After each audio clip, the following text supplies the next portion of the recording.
பகவத்கீதை 2வது அத்தியாயம் 6வது பதம். நச்சைதத்வித்மா கதரன்ன கரியோ யத்வா ஜயமே யதிவான ஜயேயு யான் ஏவ ஹத்வா ந ஜிஜீவிஷாம்ஸ தேவஸ்திதா பிரமுகே தாத்தராஷ்டராஹ. வார்த்தைக்கு வார்த்தை அர்த்தம். ந இல்லை, ச மேலும், ஏதத் இந்த, வித்மக நமக்கு தெரியுமா, கதரத் எது, ந நமக்கு, கரியாக சிறந்தது, யத்வா எது, ஜெயேம நாம் வெல்லலாம், யதி அதுவாகில், வா அல்லது, நக நாம், ஜயேயுக அவர்கள் வெல்லுதல், யான் இவர்களை, ஏவ நிச்சயமாக, ஹத்வா கொல்வதால், ந ஒருபோதும் இல்லை, ஜிஜீவிஷாமக நாம் வாழ விரும்புவோம், தே அவர்களெல்லாம், அவஸ்திதாக அமைந்துள்ள, பிரமுகே முன்னிலையில், தார்தராஷ்டிராக திருதராஷ்டிரரின் மகன்கள். மொழிபெயர்ப்பும் பொருளுரையும் வழங்கியவர் ஆச்சாரியர் தெய்வ திரு ஆசா பக்திவேதாந்த சுவாமி பிரபுபாதர். ஸ்ரீல பிரபுபாதுக்கு ஜெய். மொழிபெயர்ப்பு: அவர்களை நாம் வெல்வதா அல்லது அவர்களால் வெல்லப்படுவதா, எது சிறந்தது என்று நாம் அறியோம். யாரை கொன்றால் நாம் வாழ விரும்ப மாட்டோமோ அந்த திருதராஷ்டிரரின் மகன்கள் இப்பொழுது நம் முன்பு போர்க்களத்தில் நிற்கின்றனர். பொருளுரை: போர் புரிவது சத்திரியரின் கடமை என்ற போதிலும் தேவையற்ற சண்டையில் ஈடுபட வேண்டுமா அல்லது விலகி நின்று பிச்சை எடுத்து பிழைக்க வேண்டுமா, இது அர்ஜுனனுக்கு தெரியவில்லை.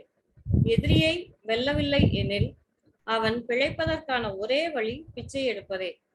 எந்த தரப்பினரும் வெற்றி வாகை சூடலாம் என்பதால் வெற்றி அவனுக்கு நிச்சயம் அல்ல. நீதி பாண்டவர்களின் தரப்பில் இருந்ததால் வெற்றி அவர்களுக்காக காத்திருப்பதாக ஏற்றுக்கொண்டாலும் திருதராஷ்டிரரின் மகன்கள் போரில் இறந்துவிட்டால் அவர்களை இழந்து வாழ்வது கடினமே. இச்சூழ்நிலை அவர்களுக்கு மற்றொரு தோல்வியே. அர்ஜுனனால் கருத்தில் கொள்ளப்பட்ட இவ்விஷயங்கள் அவன் சிறந்த பக்தன் மட்டுமல்ல, அறிவு சான்றவன், மனதையும் புலன்களையும் கட்டுப்பாட்டில் வைத்திருப்பவன் என்பதை நிரூபிக்கின்றன. அரச குலத்தில் பிறந்திருந்தும் பிச்சை எடுத்து வாழ அவன் விரும்பியது அவனது பற்றற்ற தன்மையை காட்டுகின்றது. இத்தகைய குணங்களுடன் இணைந்து ஸ்ரீ கிருஷ்ணரின் அவனது குருவின் அறிவுரைகளில் அவனுக்கு இருந்த நம்பிக்கை அவனை நற்பண்புள்ள சான்றோனாக காட்டுகிறது. அர்ஜுனன் முக்தி பெறுவதற்கு தகுதி வாய்ந்தவன் என்பது முடிவு. புலன்களை கட்டுப்படுத்தாமல் ஞானத்தின் தளத்தை அடைவதற்கு வாய்ப்பில்லை. ஞானமும் பக்தியும் இல்லையேல் முக்தி அடையும் வாய்ப்பும் இல்லை. அர்ஜுனன் இத்தகைய தகுதிகளை பெற்றிருந்தான். அவனது இச்சிறப்பு தகுதிகள் பௌதிக உறவை சார்ந்த அவனது மாபெரும் தகுதிகளை மிஞ்சுவதாக அமைந்துள்ளது. ஹரே கிருஷ்ணா. ஹரிபோல் மாதாஜிஸ். இந்த பொருளுரையில ரொம்ப அழகா அர்ஜுனர் பத்திய டிஸ்கிரிப்ஷன் கொடுத்திருக்காரு பிரபுபாதர். இந்த இடத்துல அர்ஜுனர் அதாவது போர்ல சண்டையிட்டா அவரு ஜெயிப்பாரா மாட்டாரா அப்படிங்கிற ஒரு நிச்சயம் இல்லாத ஒரு சூழ்நிலையில அவர் யோசிச்சுட்டு இருக்காரு அப்படின்னு சொல்றாரு பிரபுபாதர். ஸோ ஆக்சுவலா அதுக்கும் விளக்கம் இதுலயே கொடுத்துருக்காங்க. போர்ல எந்த பக்கம் பகவான் இருக்காரோ அந்த பக்கம் கண்டிப்பா வெற்றி அப்படிங்கிறது தெரிஞ்சிருந்தோம் அர்ஜுனன் இவ்வளவு தூரம் கவலைப்படவே வேண்டியதில்லை. அதுக்கப்புறம் பார்த்தோம்னா என்னுடைய சொந்தக்காரங்க எல்லாம் இறந்துருவாங்க. அதுக்கப்புறம் அவங்க இல்லாம நான் வாழ்றது ரொம்ப கஷ்டம். இத்தனை செல்வங்கள் இருக்கு, ராஜபோகமான வாழ்க்கை இருக்கு, இதையெல்லாம் இருந்தோம் என்னுடைய சொந்தங்கள் இல்லாத பட்சத்துல நான் வாழ்றது ரொம்ப கஷ்டமான வேலைதான். நான் பிச்சை எடுத்து கூட வாழ்ந்துக்கிறேன். எனக்கு இந்த போர் புரியறதுல எனக்கு விருப்பமே இல்லை அப்படின்னு சொல்லிட்டு அர்ஜுனர் சொல்றாரு இல்லைங்களா. சோ போர் புரியறது விருப்பம் இல்ல போர் புரிய மாட்டேன் அப்படிங்கிறது எப்ப டெசிஷன் எடுக்க வேண்டியது இருக்கு. போர் வருது அப்படிங்கிறது தெரியும். போர் 2 பேத்துக்கு நடுவுல இந்த டேட்ல இந்த நேரத்துல போர் ஆரம்பிக்குது அப்படிங்கறது முன்னாடியே ஃபிக்ஸ் பண்ணியிருப்பாங்க. இது எல்லாமே தெரிஞ்சிருந்தோம். ஸோ எப்ப அவரு டிசைட் பண்ணியிருக்கணும் நான் போர் புரிய மாட்டேங்கிறது? அப்பயே தெரியும் இல்லைங்களா? யார் கூட சண்டை போட போறாங்க அப்படிங்கிறது தெரியும். அந்த டைம் எல்லாம் விட்டுட்டு இப்ப வந்து போர் ஆரம்பிக்க போகுது. 2 பக்கமும் சங்கெல்லாம் முழங்கிட்டாங்க. இப்ப வந்து நான் போர் புரிய மாட்டேன் அப்படின்னு சொல்லிட்டு அர்ஜுனர் சொல்றது, நீ நீ வந்து அறிவாளின்னு நினைச்சு பேசிட்டு இருக்க அர்ஜுனா. நீ எவ்வளவு ஒரு முட்டாள்தனமான பேச்ச பேசுற அப்படிங்கறது தெரியுமா அப்படின்னு பகவான் வந்து திட்டுவார் அவரு. சோ முன்னாடியே நம்ம பார்த்தோம், குதஸ்வா கஷ்மலம் இதம் அப்படின்னு சொல்லிட்டு சொல்லுவாரு. இவ்வளோ ஒரு மோசமான அறிவு உனக்கு எங்கிருந்து வந்தது? இந்த புத்தி எல்லாம், இந்த குவாலிட்டிஸ் எல்லாம் உனக்கு எங்கிருந்து வந்தது அர்ஜுனா அப்படின்னு சொல்லிட்டு அவர் திட்டுவாரு. சோ அவர் வந்து அவருடைய உறவுகளை விட்டு பிரியறதுக்கு மனசு இல்லாம சொல்லிட்டு இருக்காரு இல்லைங்களா? சோ அதுதான் ரொம்ப கஷ்டம். அவர்களை இழந்து வாழ்வது கடினமே அப்படின்னு சொல்லிட்டு சொல்றாரு அர்ஜுனா. பார்த்தோம்னா ஒரு ஜேர்னி, நம்ம ட்ரெயின்ல போயிட்டு இருக்கோம்னு வைங்களேன். ட்ரெயின்ல சென்னை வரைக்கும் போறோம். ஸோ அதுக்கு இடையில வந்து நிறைய ஸ்டேஷன்ஸ்ல நிறைய பேர் ஏறுவாங்க, இறங்குவாங்க. சென்னை வரைக்கும் ஒருத்தர் நம்ம கூட வராரு. அதுக்கப்புறமா சென்னையில அவர் இறங்கி அவர் பாட்டுக்கு அவர் வேலையை பாக்குறாரு, நம்ம பாட்டுக்கு நம்ம வேலையை பாக்குறோம். ஸோ அந்த மீன் டைம் அந்த 6 மணி நேரத்துல அவர் கூட வந்து ஒரு நல்ல ரிலேஷன்ஷிப் உருவாகுதுன்னு வைங்க. அவர் இறங்கி அவரோட வேலைக்கு போறாரு அப்படின்னா, இல்ல நீங்க இறங்க கூடாது, நீங்க என் கூடயே தான் இருக்கணும், நான் வந்து உங்க கூட ரொம்ப நல்லா பழகிட்டேன், நான் உங்க கூடயே தான் இருக்கணும்னு ஆசைப்படுறேன், நீங்க போக கூடாது அப்படின்னு சொல்லிட்டு அது நடக்குங்களா? சோ ஒரு ஜேர்னில போயிட்டு இருக்கும்போது ஒருத்தங்க கூட ஏற்படுற உறவு, அந்த ரிலேஷன் வந்து நிரந்தரமானது இல்ல. தற்காலிகமான உறவு தான் ஏற்படுது அப்படிங்கறது புரிஞ்சுக்கணும் இல்லைங்களா? அதே சமயத்துல பார்த்தோம்னா நடுவுல நிறைய ஸ்டேஷன்ஸ் இருக்கு, நிறைய பேர் ஏறுவாங்க, இறங்குவாங்க, இவங்க கூடயும் நம்ம தொடர்பு வச்சுக்கிறோம். ஆனா அந்த தொடர்பு எல்லாமே வந்து நிலையான தொடர்பு கிடையாது. இந்த அர்ஜுனா பேசுறது வந்து அப்படிதான் இருக்கு அப்படின்னு சொல்லிட்டு பகவான் சொல்லுவார். சோ அர்ஜுனர் வந்து இப்ப என்ன நினைக்கிறாரு, இந்த ஜென்மத்துலதான் அவங்க எல்லாம் இவருடைய சொந்தக்காரங்க இல்லைங்களா? துரியோதனன், பீஷ்மர், இவங்க எல்லாரும் வந்து இந்த ஜென்மத்துலதான் இவர் கூட தொடர்பு இருக்குது, ரிலேஷன்ஷிப் இருக்குது. இந்த ஜென்மம் முடிஞ்சு அவங்க அடுத்த ஜென்மத்துக்கு போகணும் அப்படின்னா இறப்பு அப்படிங்கிற ஒண்ணு ஏற்பட்டாதான் அந்த ஆத்மாவுக்கு வேற உடல் கிடைக்கும் இல்லைங்களா? சோ அந்த ஒரு நொடி வந்து எல்லாத்துக்குமே காமனான ஒண்ணுதான். ஒரு ஸ்டோரி ஒண்ணு இருக்கு. ஆக்சுவலா யமராஜருக்கும் யுதிஷ்டருக்கும் இடையில நடந்த ஒரு கான்வர்சேஷன். எப்போ அப்படின்னா, பாண்டவர்கள் எல்லாரும் வந்து வனவாசம் போயிருப்பாங்க இல்லைங்களா? 12 வருஷம் வனவாசம் போகணும் அப்படிங்கிறது அந்த சூதாட்டத்துல தோத்ததுனால அவங்களுக்கு ஒரு பனிஷ்மெண்டா கொடுத்துருப்பாங்க இல்லைங்களா? ஸோ அந்த வனவாசம் பீரியட்ல, இந்த 12 இயர்ஸ் பீரியட்ல என்ன ஆகும்னா, காட்டுல இவங்க எல்லாம் ரொம்ப தூரம் நடந்து போயிட்டே இருப்பாங்க. நடந்து போய் ரொம்ப டயர்ட் ஆகி குந்தி மகாராணி இவங்க கூட போறாங்க இல்லைங்களா? ஸோ இவங்க எல்லாம் கொஞ்சம் யங் பீப்புள், அவங்க ஓல்டு லேடி, அவங்களுக்கு ரொம்ப டயர்ட் ஆயிரும், தண்ணி தாகம் எடுக்கும். எனக்கு ரொம்ப தாகமா இருக்கு, யாராவது தண்ணி கொண்டு வாங்க அப்படின்னு சொல்லிட்டு பஞ்சபாண்டவர்கள் இருப்பாங்க, அவங்க குழந்தைங்கிட்ட கேட்பாங்க குந்தி மகாராணி. சரின்னு சொல்லிட்டு என்ன பண்ணுவாங்க, ஃபர்ஸ்ட் பீமன் போவார். பீமன் தான் வந்து பராக்கிரமசாலி இல்லைங்களா? ஸோ அந்த ஃபாரஸ்டுக்குள்ள நிறைய டேஞ்சர்ஸ் காத்திருக்கும் அப்படிங்கிறது அவங்களுக்கு தெரியும். ஸோ பீமன் தான் வந்து ஃபர்ஸ்ட் போறாரு. ஒரு குளம் பக்கத்துல இருக்கிறது வந்து தெரிஞ்சுக்கிறாங்க, அதாவது அனிமல்ஸ் எல்லாம் போய் தண்ணி குடிப்பாங்க செய்வாங்க இல்லைங்களா? ஸோ அந்த ஒரு லேக் அங்க பக்கத்துல இருக்குது அப்படிங்கறத தெரிஞ்சுக்குவாங்க. பீமன் வந்து அந்த குளத்துக்கு போய் தண்ணி எடுத்துட்டு வரேன் அப்படின்னு சொல்லிட்டு போறாரு பீமன். போறாரு ரொம்ப நேரம் ஆச்சு, போனவரை காணோம். சரி பீமனா என்ன ஆனா எங்கன்னு தெரியலையே, இவ்வளவு பராக்கிரமசாலியான ஒருத்தர் வந்து காட்டுக்குள்ள போயிருக்காரு, இன்னும் வரலையே அப்படின்னு சொல்லிட்டு கவலை இவங்களுக்கு. அதனால அர்ஜுனா என்ன பண்றாரு, பீமனை தேடி போறாரு.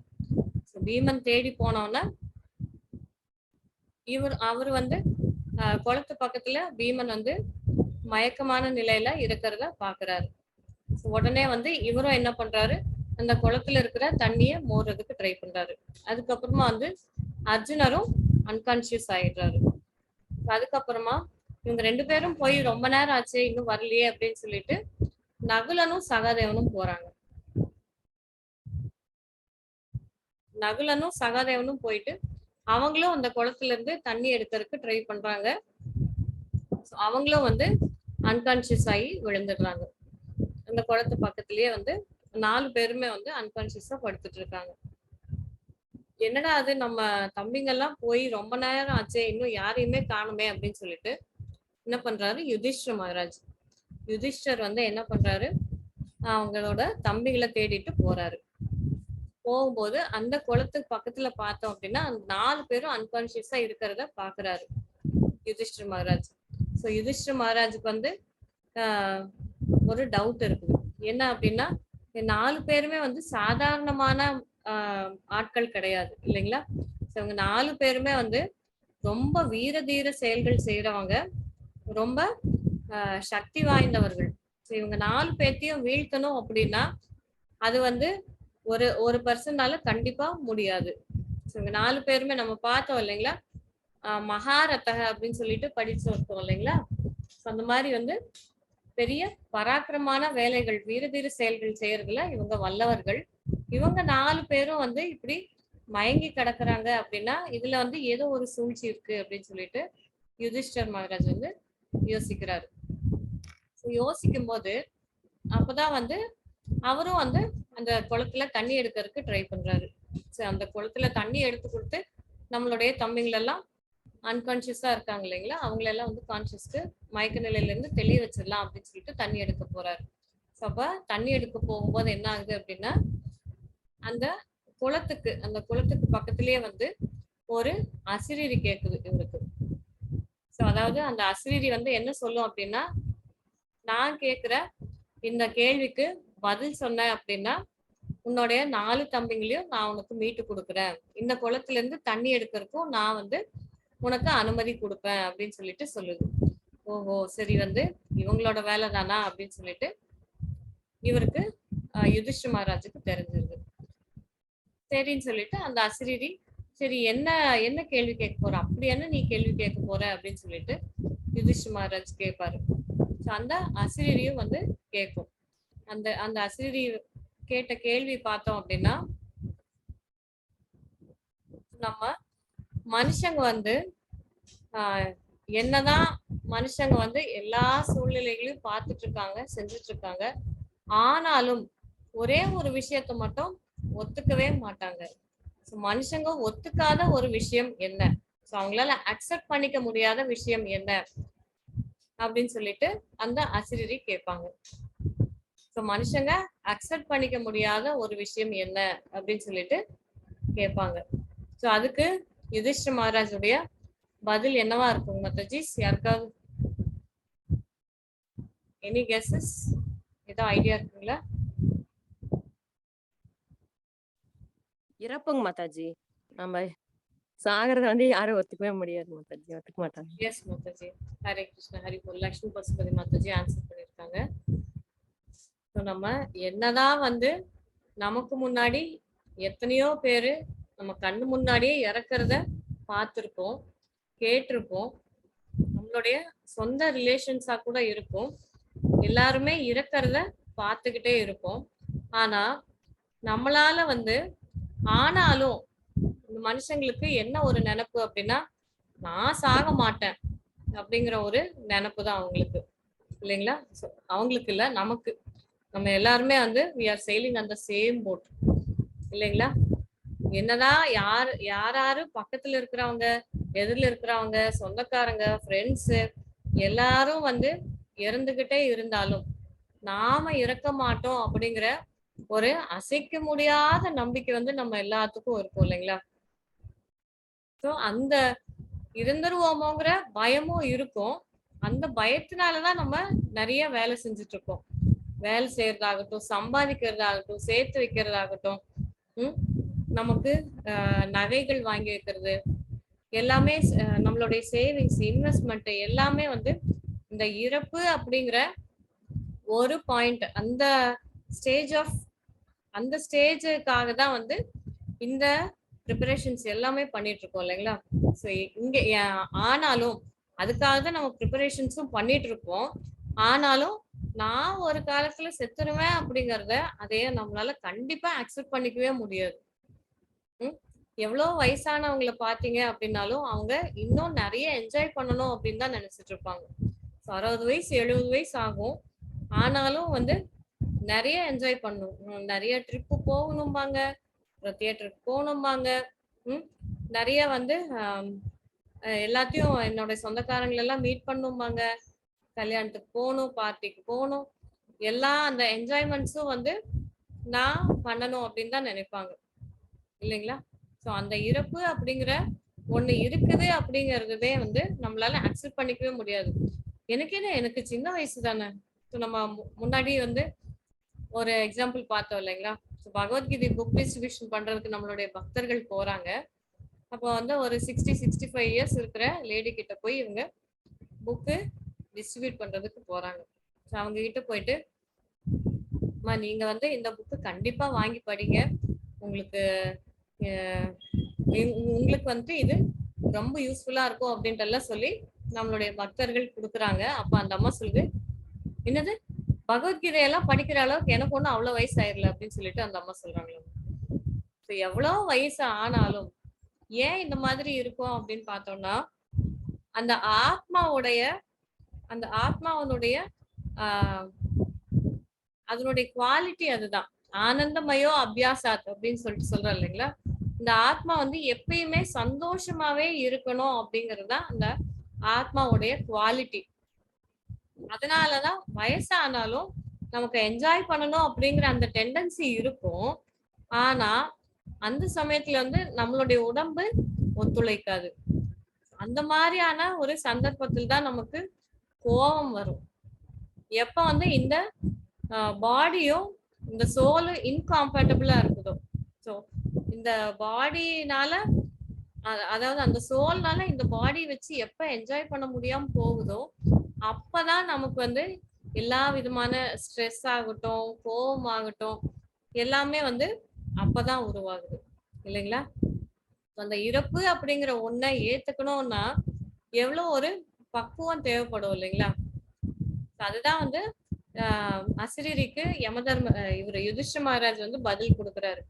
என்னதான் மக்கள் வந்து அவங்க கண் முன்னாடி எல்லாரும் இறக்குறத பார்த்துட்டு இருந்தாலும் நான் இறந்துருவேன் அப்படிங்கறத அவங்களால ஒருபோதும் அக்செப்ட் பண்ணிக்க முடியாது அப்படிங்கிற இந்த பதில் தான் வந்து யுதிஷ்ட மகாராஜ் கொடுப்பாரு. அந்த பதில கொடுத்தவன அந்த அசிரீரி ரொம்ப ஹாப்பி ஆகி அவங்களோட 4 தம்பிங்களையும் மீட்டு கொடுத்துருவாங்க. அப்புறம் அந்த குளத்துல இருந்தும் தண்ணி எடுக்கிறதுக்கு சம்மதம் கொடுத்துருவாங்க. ஸோ இப்படி வந்து குந்தி மகாராணிக்கு தண்ணி கொண்டு போய் கொடுத்துருவாங்க. ஸோ இப்பேற்பட்ட அந்த இறப்பு அப்படிங்கிறது எல்லாத்துக்குமே உறுதி அப்படிங்கறது தெரிஞ்சிருந்தாலும் நம்மளால அக்செப்ட் பண்ணிக்க முடியல. அதே மாதிரிதான் அர்ஜுனாவும் எல்லாத்துக்கும் இறப்பு இருக்குது, ஆனாலும் என்னுடைய சொந்தக்காரங்க வந்து என்னை விட்டு போயிருவாங்களே அப்படின்னு சொல்லிட்டு அவருக்கு வந்து அதுக்கு நான் காரணம் ஆயிடக்கூடாது அப்படின்னு சொல்லிட்டு அர்ஜுனா வந்து அங்க வருத்தப்படுறாரு இல்லைங்களா. சோ அந்த இடத்துல அர்ஜுனா வந்து தன்னுடைய டியூட்டியை தான் செய்ய போறாரு அப்படிங்கிறது தெரியல அவருக்கு. அவ்வளவு தூரம் வந்து அவரு மாயையோட பிடியில இருக்கிறாரு. அவருடைய டியூட்டி என்ன, ஆப்போனண்ட்டை கொல்றதுதான் ஒரு சத்திரியனோட டியூட்டி. ஸோ இதை விட்டுட்டு நான் வந்து பிச்சை எடுத்து வாழ்றேன் அப்படின்னா அது ஒரு வகையில பார்த்தோம் அப்படின்னா அர்ஜுனாவுடைய ரினன்சியேஷன், அந்த துறவு. ஸோ எப்பேற்பட்ட ஒரு நம்ம கிட்ட ஒரு சொத்து இருக்குது அப்படின்னா அதை விடணும் அப்படின்னாலே நமக்கு மனசு வராது இல்லைங்களா. ஒரு வீடோ ஒரு நிலமோ யாருக்காவது தானமா கொடுக்குறோம் அப்படின்னாலே நமக்கு மனசு வராது இல்லைங்களா. ஆனா இங்க அர்ஜுனா என்ன சொல்றாரு, மொத்த உலகமும் அவங்களோட கண்ட்ரோல்ல தான் இருக்கு இல்லைங்களா. குரு வம்சத்தினர் வந்து இந்த திருதராஷ்டருடைய ஆளுகை கீழே தான் இப்ப அந்த மொத்த உலகமும் இருக்குது. ஸோ அந்த மொத்த உலகமும் இவங்க வின் பண்ணிட்டாங்கன்னா இவங்களுக்கு தான் வரும் இல்லைங்களா? அந்த மொத்த உலகமுமே எனக்கு வேண்டாம் அப்படின்னு சொல்லிட்டு அவ்வளவு தூரம் அவரை ரெனன்சியேட் பண்றாரு. ஸோ அந்த துறவு அப்படிங்கிற ஒண்ணு வந்து ரொம்ப ஈஸியான விஷயம் கிடையாதுங்க மாதாஜி. ஸோ அந்த ரெனன்சியேஷன் பண்ணணும் அப்படின்னாலும் அதுக்கும் வந்து அந்த டெசிஷன் எடுக்கணும்னாலும் ரொம்ப ஸ்ட்ராங்கான மனசு வேணும் இல்லைங்களா? ஸோ அதே சமயத்துல அப்படி ஒரு டெசிஷன் எடுக்கும்போது நமக்கு ரொம்ப பெயின்ஃபுல்லாவும் இருக்கும். ஸோ அந்த இது வந்து அவ்வளவு ஈஸியாவும் அந்த டிசைட் பண்ணிட முடியாது. ஸோ அதே சமயத்துல அந்த மாதிரி ஒரு டெசிஷன் எடுக்கணும் அப்படின்னாலும் நம்மளுடைய மைண்ட் வந்து பக்குவப்பட்டு இருக்கணும். ஸோ அந்த பக்குவமான நிலை. ஆனா அர்ஜுனருக்கு வந்து இது வந்து பக்குவமான நிலையா அப்படின்னு கேட்டோம்னா, ஆஸ் அ சத்ரியா அவர் வந்து பெக் பண்ண கூடாது, யாசகம் செஞ்சு வாழக்கூடாது அவரு இல்லைங்களா? சோ இந்த இடத்துல இது வந்து சத்திரியருக்கு உண்டான குவாலிட்டி கிடையாது அப்படிங்கறதுதான் பகவான் சொல்றாரு. இது வந்து இந்த குவாலிட்டி எல்லாம் ஏன் அர்ஜுனாவுக்கு இப்ப இருக்குது அப்படின்னா, அவரு பகவானுடைய தூய பக்தர்.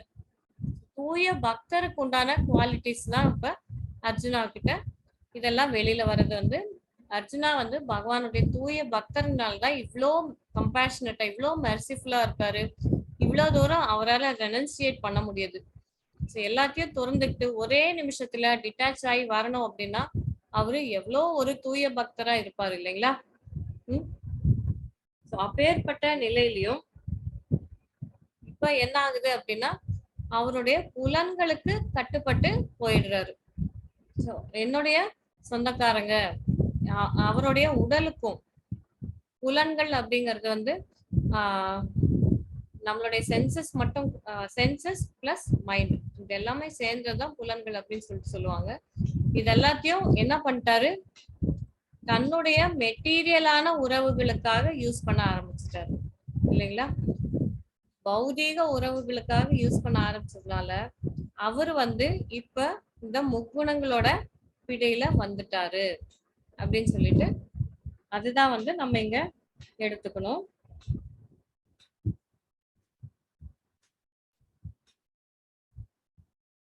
ஹரே கிருஷ்ண மாதாஜி. நம்ம இன்னைக்கு பார்த்ததுல டவுட்ஸ் இருக்குங்களா?